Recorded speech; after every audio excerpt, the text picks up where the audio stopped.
How to find storage settings on Likee app. Hello guys, in today's video I'm gonna show you how to find storage settings on Likee app. First thing, go to Likee app and here you will find these three lines in top corner. Click on it, and then after you click on it, here you will find settings, and then click clean storage.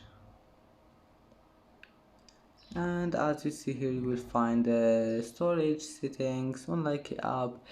You can clean any files you want here, and just by click this one here, clean, select anything you want and click on it.